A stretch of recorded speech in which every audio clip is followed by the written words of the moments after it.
이 시간 하나님께서 우리에게 주시는 말씀은 구약 성경 창세기 39장 1절로 23절까지 말씀입니다. 구약 성경 창세기 39장 1절로 23절까지 말씀입니다. 창세기 39장 1절로 23절까지 말씀 우리 한 절씩 교독하고 마지막 23절은 함께 합독하도록 하겠습니다. 1절입니다. 요셉이 이끌려 애굽에 내려가매 바로의 신하 친위대장 애굽 사람 보디발이 그를 그리로 데려간 이스마엘 사람의 손에서 요셉을 산이라.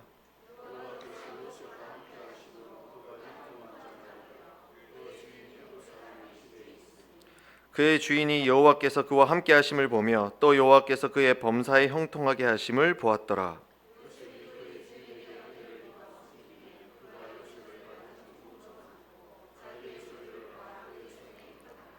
그가 요셉에게 자기의 집과 그의 모든 소유물을 주관하게 한 때부터 여호와께서 요셉을 위하여 그 애굽 사람의 집에 복을 내리심으로 여호와의 복이 그의 집과 밭에 있는 모든 소유에 미친지라.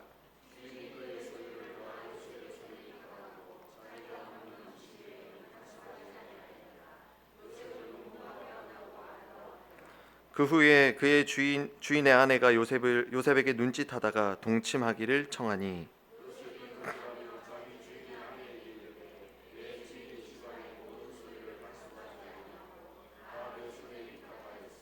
이 집에는 나보다 큰 이가 없으며 주인이 아무것도 내게 금하지 아니하였어도 금한 것은 당신뿐이니 당신은 그의 아내임이라. 그런즉 내가 어찌 이 큰 악을 행하여 하나님께 죄를 지으리이까.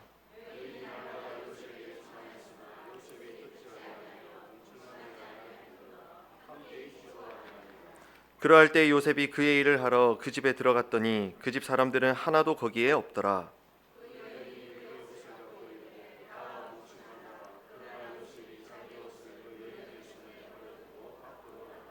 그 여인이 요셉이 그의 옷을 자기 손에 버려두고 도망하여 나감을 보고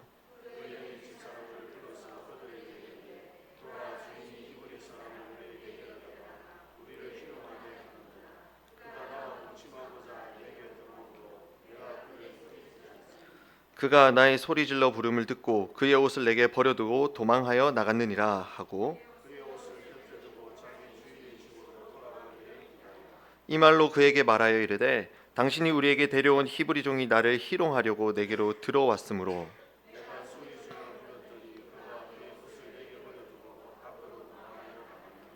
그의 주인이 자기 아내가 자기에게 이르기를 당신의 종이 내게 이같이 행하였다 하는 말을 듣고 심히 노한지라.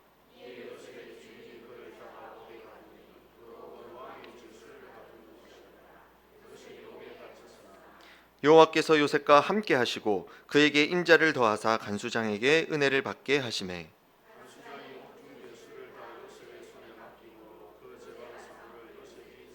함께 읽겠습니다. 간수장은 그의 손에 맡긴 것을 무엇이든지 살펴보지 아니하였으니 이는 여호와께서 요셉과 함께 하심이라. 여호와께서 그를 범사에 형통하게 하셨더라. 아멘. 오늘 이 시간은 우리 청년부 수련의 마지막 시간 그리고 우리 오후 예배 시간 함께하게 되었습니다. 우리 청년부 수련의 강사 참 모시기 힘들었습니다.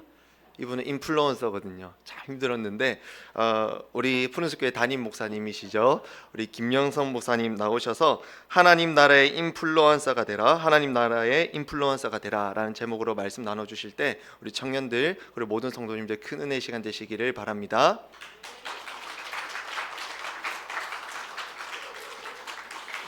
네, 가성비가 제일 좋은 강사입니다.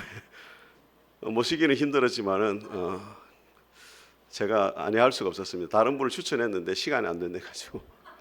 저도 이 찬양 우리 청년부 앞에 찬양하러 보니까 참 옛날 생각이 나더라고요. 저도 30대에 그 제일심화산교회에 제가 31살에 갔나 이렇게 대학부 청년 대학부를 맡았거든요. 그래서 제가 한 3년 4년 정도 이렇게 했는데 그때 생각이 좀 나고 참 우리 청년들 보니까 참 미래가 있다 이렇게 생각이 듭니다. 우리 청년들 위해서 우리 박수를 한번 다시 한번 격려하겠습니다. 우리 코로나를 지나면서 이제 신조어들이 많이 생겼습니다.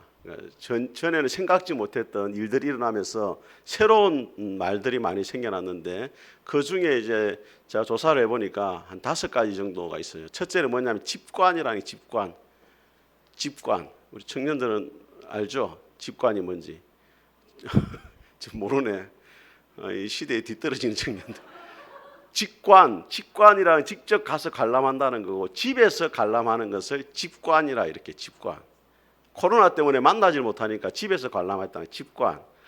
또 어떤 말이 또 생겨났냐면 언택트라는 말이 생겨났어요. 온라인과 언택트가 이렇게 합쳐져 가지고 언택트라는 말은 접촉하지 못한다는 거예요. 접촉하지 못하니까 온라인으로 접촉한다 해가지고 뭐라고요? 언택트라는 말이 생겼어요. 또 어떤 말이 생겼냐면 마기꾼이라는 말이 생겼어요. 마기꾼. 사기꾼은 들어봤죠. 마기꾼이 뭐냐면 마스크 쓴 모습과 아닌 모습이 너무 차이 나는 사람을 마기꾼이라.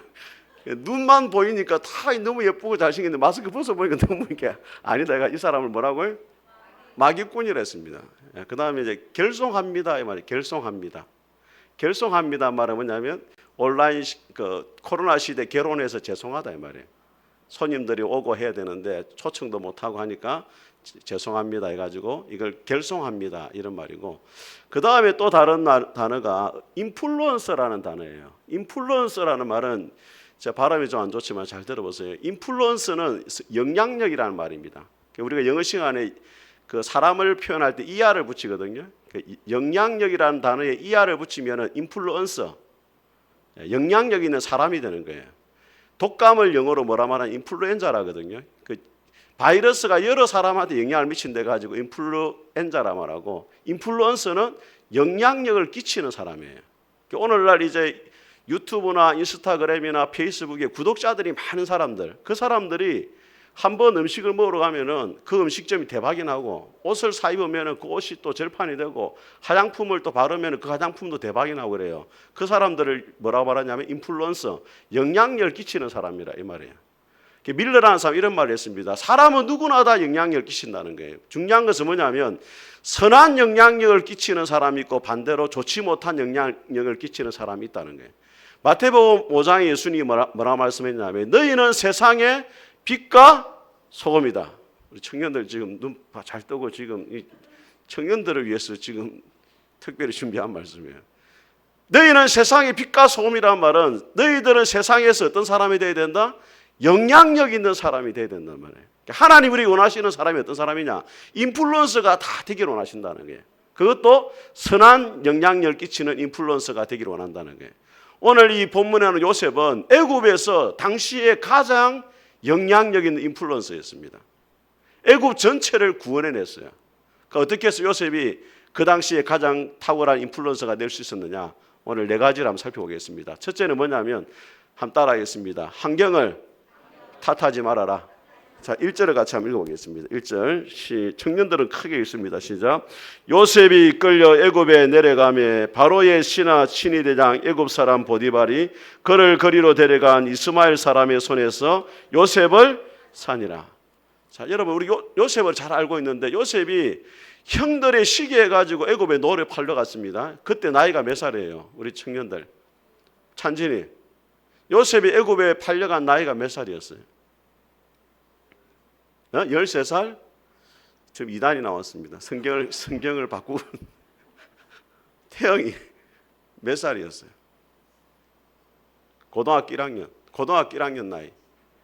태영아 고등학교 1학년 나이. 아, 딩동댕 박수 한번 쳤어요. 정말 어려운 걸 맞췄네. 17살 나이에 애굽으로 팔려갔단 말이에요.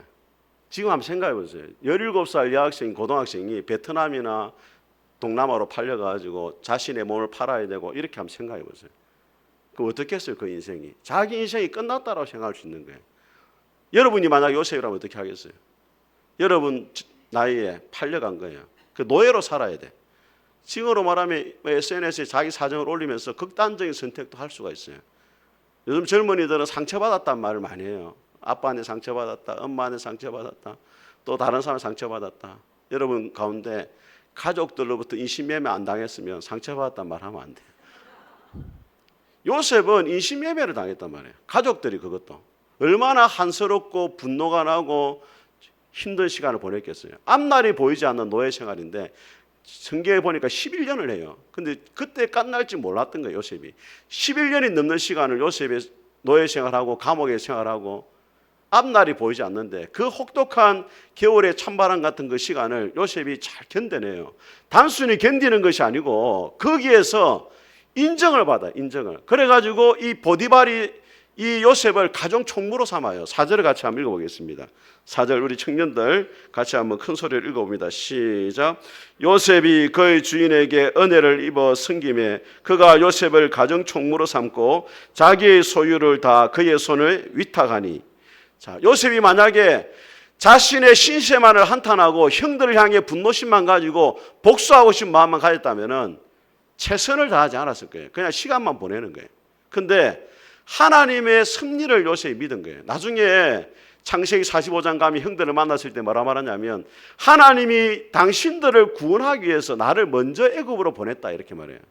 한번 따라하겠습니다. 하나님 나라에는 우리 청년들 맞다. 하나님 나라에는 아유 이래가 인플루언서가 되겠나. 목소리 자체가 벌써부터 하나님 나라에는 예, 뭐, 크게 좀 목소리 크게 하나님 나라에는 이 지금보다 한 3배는 더 해야 돼요. 자, 다시 하나님 나라에는 쓰레기통이 없다. 우리는 실수하기 때문에 쓰레기통이 필요하지만 하나님은 실수가 없어요. 그래서 여러분들이 어떤 환경에 있든지 여러분이 태어난 가정이었다 하고 앞으로 여러분 직장이었다 하고 어디를 가든지 하나님이 나를 이곳에 보내셨다라는 그 믿음을 딱 가져야 돼요. 하나님이 나를 이곳에 보내셨기 때문에 거기에는 이유가 있을 것이다. 요셉이 애굽으로 노예로 팔려왔지만은 여기에도 하나님의 이유가 있고 목적이 있다. 요셉이 그걸 믿었단 말이에요. 최선을 다했어요. 그러니까 집안의 모든 일을 관리하는 가정 총무가 돼요. 아무나 되는 게 아니에요. 보디발의 비서실장 같은 그런 역할을 노예로 팔려온 요셉이 하게 되어진단 말이에요. 여러분 인삼하고 산삼하고 연구를 해보니까 DNA는 비슷해. 인삼하고 산삼하고. 그럼 차이가 뭐냐? 어디서 자라느냐 차이예요. 인삼은 어디 자라느냐? 좋은 밭에서 자라요. 6년이면은 이제 팔고 이렇게 되잖아요. 산삼은 산에서 자라잖아요. 15년 정도 자라야 제대로 된 상품이 되는 거예요. DNA는 비슷한데 어디에서 자라느냐에 따라 가지고 산삼이 척박한 환경 속에서도 살아나려고 애를 쓰고 노력하다 보니까 자기도 모르는 사이에 다른 사람들의 유익한 이 물질이 생겨나게 되고 사람을 살리는 그런 좋은 약초가 되더라는 거예요. 그러니까 여러분들이 힘들고 어려운 환경 속에 살아갈수록 어떤 생각을 해야 되느냐? 하나님이 나를 인삼이 아니라 산삼으로 만드시고 있다 이런 생각을 해야 돼요. 아멘 좀 해봐라. 이 마음이 강팍한 백성들아 따라합니다. 나는 청년들 나는 인삼이 아니고 산삼이 되고 싶습니다. 나 어른들이 그런 말 하잖아요. 고생은 돈을 주고 사서도 한다 이 말이었어요. 고생이 그만큼 유익하다는 거예요, 여러분. 인플루언서들이 뭐 그냥 많이 먹방하고 이런 친구들 빼고 진짜 영양 있는 인플루언서들의 삶을 쭉 보면은 엄청난 고난을 딛고 이러는 사람들이 많아요, 그 가운데. 여러분들이 어려운 환경일수록 이런 생각을 해요. 하나님이 나를 요셉과 같이 영양 있는 사람으로 세우기를 원하신다.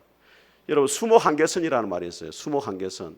산이 고지가 너무 높아가지고 물이 적고 너무 추워가지고 식물들이 자라기에 적합한 딱 한계선 이걸 넘어가면 못 사는 거예요. 식물이. 그 한계선이 몇 미터냐면 해발 3,000m에서 3,500m예요. 로키 산맥의 3,000m에 가면 어떤 나무가 있냐면 무릎을 꿇은 나무가 있어요. 도무지 정상적으로 올라가지 못하기 때문에 추워가지고 나무가 옆으로 자라는 거라. 이 나무 이름이 뭐냐면 무릎 꿇은 나무예요. 나중에 한번 찾아보세요. 근데 바이올리스트들이 바이올린을 만드는 명장들이 가장 아름다운 소리를 내는 바이올린을 만들 때 어떤 나무를 쓰느냐? 로키 산막에 있는 그 3,000m에 자란 무릎 꿇은 나무를 가져와 가지고 바이올린을 만드는데 그 소리가 그렇게 아름다운 명품 바이올린이 된다는 거예요. 그러니까 여러분 사는 게 결코 쉬운 게 아니에요. 어제도 우리 태영이가 저보고 그러다 목사님 이 사는 게 힘듭니다. 그러니까 목사님 제가 이야기했어요. 나는 4살부터 힘들었다. 살아있는 것 자체가 쉬운 게 아니에요. 제가 우리 청년들 있지만 저도 청년 시절에 정말 생각이 많았어요. 생각이 많고 저희도 뭐 아버지도 일찍 돌아가시고 또 뭐 여러 가지 힘든 일이 많잖아요. 그러니까 사는 게 힘들더라고 진짜 이게. 청년에는 또 뭔가 미래가 보장된 것도 아니고 늘 불투명하고 앞으로 어떻게 해야 될지도 모르겠고. 그래서 제가 읽었던 책 가운데 하나가 뭐냐면 아직도 가야 할 길이라는 스카페이라는 정신과 의사가 지은 책이 있어요. 그 정신과 의사가 지은 첫 페이지에 첫 문장이 뭐냐면 Life is difficult예요. 삶이란 힘든 거다. 이걸 인정하고 받아들여야 된다는 거예요. 그러면서부터 삶을 살아날 수 있는 용기가 생기는 거예요. 여러분만 힘든 게 아니에요. 다 힘들어요. 다 자기만의 짐을 지고 사는 거예요. 부모님은 부모님의 짐이 있고 유치원 애들도 힘들어요. 구몬 수학 그거 다 끝내야 되거든. 그게 엄청나게 힘든 일이야 자기한테는. 그걸 견디고 일어나야 돼요. 목사도 마찬가지예요. 큰 교회 목사는 큰 교회 목사들은 작은 교회면 작은 목사들은 다 자기만의 짐을 지고 살아가는 게 그게 인생이. 하나님은 여러분이 어떤 환경 가운데 있든지 힘든 환경 속에서도 꽃을 피우는 사람이 되기를 원하신다는 거예요. 오늘 요셉의 인생은 그야말로 자살을 해야 돼. 형들이 팔아버리잖아요. 그것도 노예로 살아가야 되잖아요. 앞날이 안 보이잖아요. 거기서도 최선을 다 인정을 받았단 말이에요. 우리 청년들이 어떤 마음이 되느냐, 여러분은 어디를 가든지 사람들에게 인정받는 삶을 살아야 겠다 이런 결단을 해야 돼요. 여러분이 아르바이트를 하든지 간에 아니면 직장생활 하든지 간에 집에서라든지 어딜 가든지 나는 인정받는 하나님의 사람이 되어야 되겠다. 이런 믿음을 가질 수 있기를 주님의 이름으로 축복합니다. 자, 두 번째로 따라합니다. 우리 청년 따라하세요. 하나님을 팔로우하라. 우리 2절과 3절을 같이 한번 읽어보겠습니다. 2절과 3절 같이 읽겠습니다. 시작. 여호와께서 요셉과 함께 하심으로 그가 형통한 자가 되어 그의 주인 애굽 사람의 집에 있으니 그의 주인 여호와께서 그와 함께 하심을 보며 또 여호와께서 그의 범사에 형통하게 하심을 보았더라. 자, 여러분, 요셉이 애굽의 노예로 팔려왔지만 형통한 자가 되어졌는데 이 영어 성경에 보면은 successful이라 돼요. 성공했다 되어 있어요. 그 요셉이 성공한 핵심적인 요인은 뭐냐? 한번 따라합니다. 우리 청년들. 하나님이 함께 하셨다. 하나님이 함께 하셨다는 말은 두 가지 의미예요. 첫째는 뭐냐면 한번 따라해보세요. 하나님이 함께 하시는 것이 성공이다.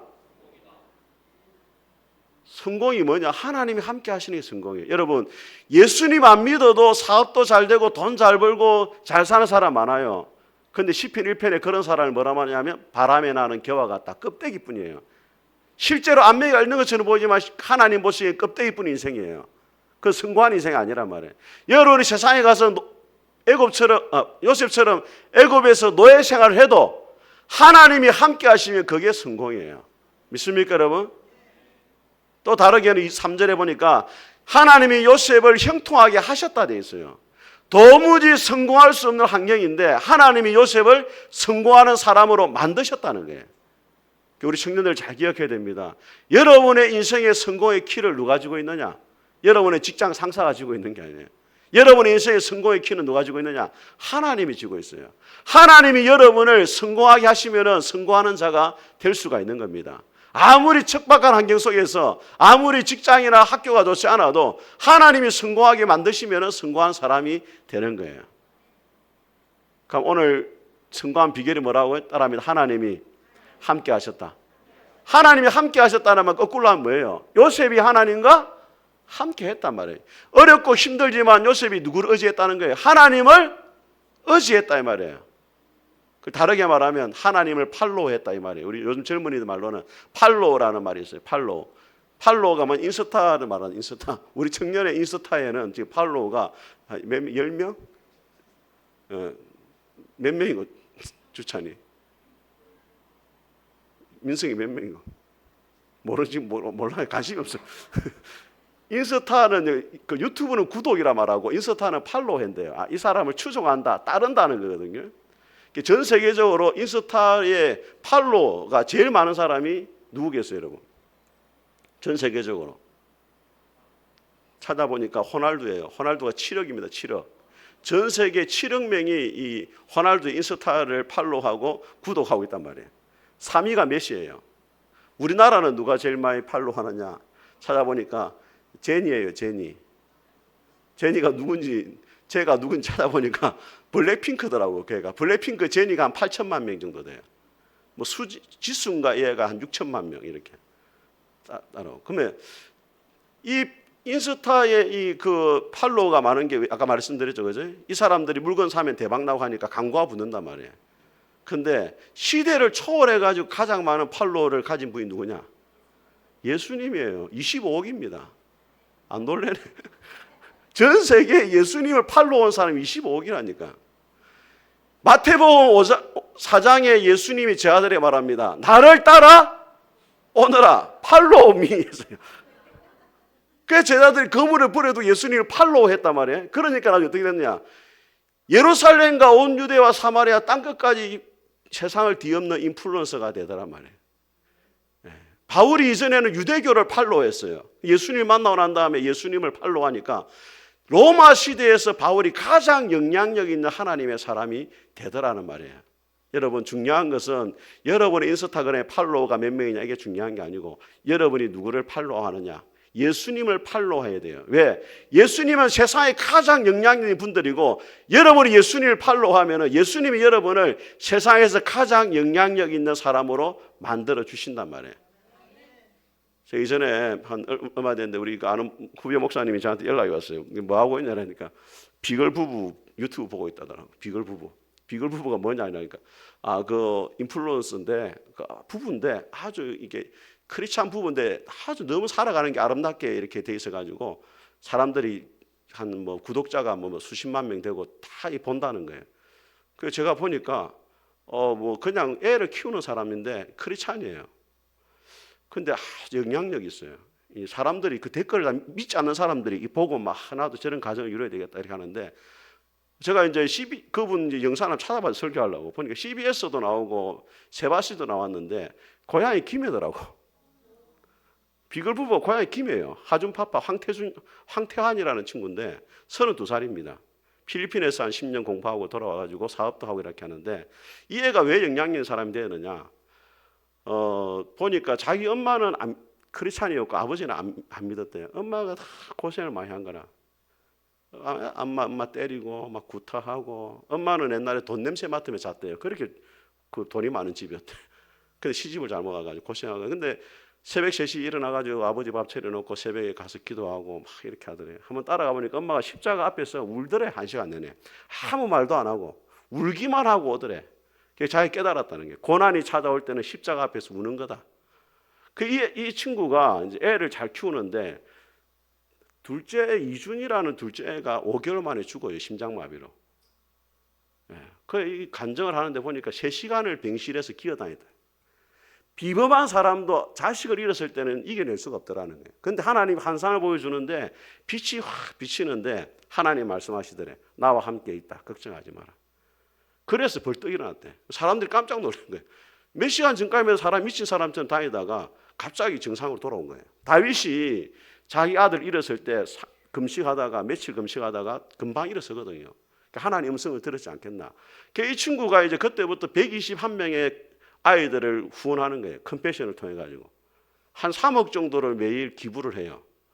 엄마가 항상 그렇게 하겠대. 뭐 식당 일하고 하면서 하는 말이 한 번도 엄마가 잘 살아라고 말을 한 적이 없대요. 뭐라고 이야기했느냐? 다른 사람을 잘 살게 하는 것이 진정한 성공이다. 그렇게 이야기했다는 거예요. 인플루언서가 누구냐 여러분? 내가 잘 사는 게 아니에요. 하나님을 통해 가지고 다른 사람을 어떻게 된다? 잘 살게 만들어주는 거예요. 자기가 그런 마음이 있다는 거예요. 자기 자식들에게 잘 살아라 말하지 않고 나를 통해 가지고 니를 통해 가지고 다른 사람이 잘 살게 되는 것이 진정한 성공이다. 오늘 요셉 보세요 여러분. 요셉이 어떻게 했어요?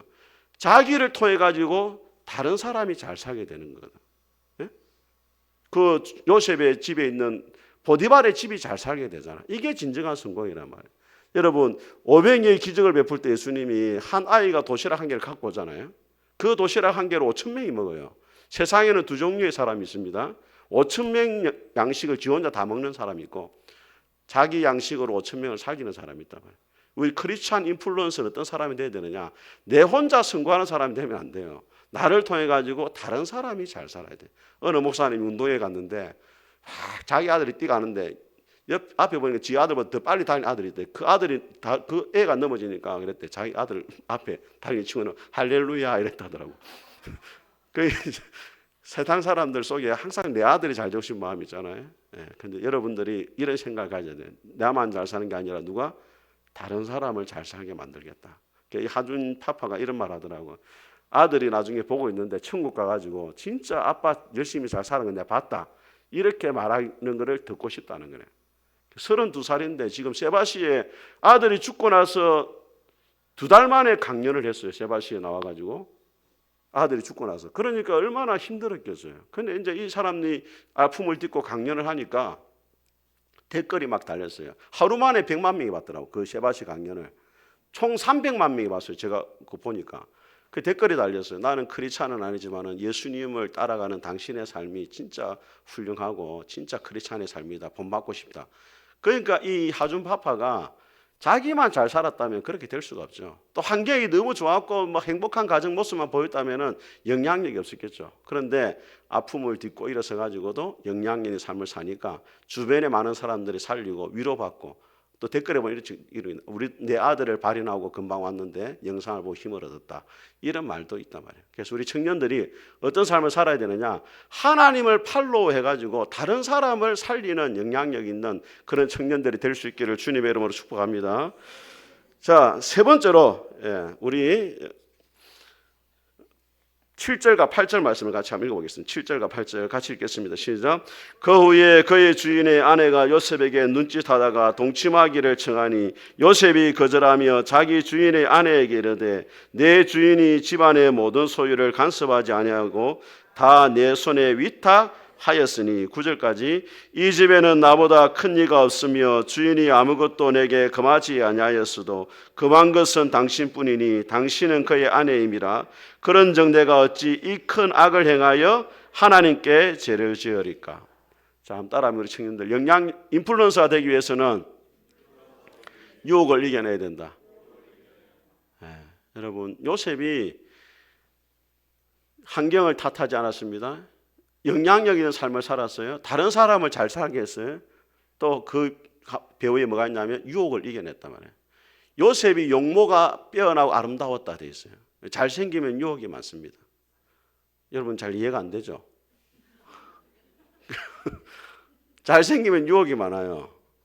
그 주인의 아내가 요셉을 유혹하려고 했는데 이겨냈단 말이에요. 어떻게 이겨냈어요? 우리 9절을 다시 한번 읽어보겠습니다. 시작. 이 집에는 나보다 큰 이가 없으며 주인이 아무것도 내게 금하지 아니하였어도 금한 것은 당신뿐이니 당신은 그의 아내임이라. 그런즉 내가 어찌 이 큰 악을 행하여 하나님께, 아무도 보는 사람이 없었지만 하나님이 지켜보셨기 때문에 요셉이 유혹을 이겨냈단 말이에요. 하나님이 쓰시는 사람은 어떤 사람이냐? 성경에 보니까 깨끗한 그릇을 쓰신다 이렇게 돼 있어요. 여러분이 실패하고 넘어질 수 있지만 유혹을 이겨내야 돼요. 요셉이 만약에 주인 아줌마의 유혹에 넘어가지고 주인 아줌마하고 잘 살았다면 집에서는 편하게 잘 지냈겠지. 줄을 잘 섰으니까. 근데 애굽에서 유명한 인플루언서는 될 수가 없는 거예요. 우리 12절도 같이 한번 읽어보겠습니다. 시작. 그 여인이 그의 옷, 그러나 요셉이 자기 옷을 그 여인의 손에 버려두고 밖으로. 첫 번째 유혹을 이겼던 비결은 하나님의 그 눈길을 바라보았고, 두 번째는 뭐냐면 도망을 갔단 말이에요. 우리 청년을 따라합니다. 마귀는 대적하되 정욕은 피해야 된다. 정욕은 피해야 돼. 도망을 가야 돼. 빨리. 나이트클럽 가가지고 유혹에 넘어가지 않고 기도하는 거 소용이 없는 거예요. 나이트클럽을 도망가야 돼 빨리. 불에 손을 넣고 불에 데이지 않게 기도하는 것은 어리석은 거란 말이에요. 요셉이 이겨낸 이유가 뭐냐? 도망을 가버렸어요. 주인 아줌에 손잡고 같이 기도한 게 아니라 이러시면 안 됩니다. 기도한 게 아니고 도망을 갔단 말이에요. 주인 아줌에 손잡고 기도하는 순간 넘어가는 거야 이제. 여러분 에스키모인들이 그 사냥을 할 때 어떻게 하냐면 이 얼음 위에다가 고기를 몇 개 던져놓고 칼을 숫돌에 갈아가지고 칼에다 피를 묻혀가지고 그 피를 얼음에 꽂아놓는 거예요. 칼을. 그러면 늑대들이 고기 때문에 와가지고 피가 묻어있는 칼을 핥기 시작하는 거예요. 그래가지고 혀가 낭자하게 이제 피가 흐르면서 스스로 죽는 거예요. 유혹이란 그것입니다. 제가 쥐를 많이 잡아봤잖아요. 던킨 도넛 주물라고 그 들어왔다가 바로 물속에 수장되는 거예요. 우리 청년들 잘 기억해야 돼요. 예, 유혹을 이겨낼 수 있어야 돼요. 그래야 하나님 앞에 영향력 있는 사람이 될 수가 있는 것입니다. 우리 오늘 수련회 마지막 날인데 오늘 이 말씀을 잘 기억하고 세상에서 영향력 있는 사람이 아니고 하나님 나라의 유명한 인플루언서가 다 될 수 있기를 주님의 이름으로 축복합니다. 우리 같이 한번 우리 목사님 나오셔서 찬송하겠습니다.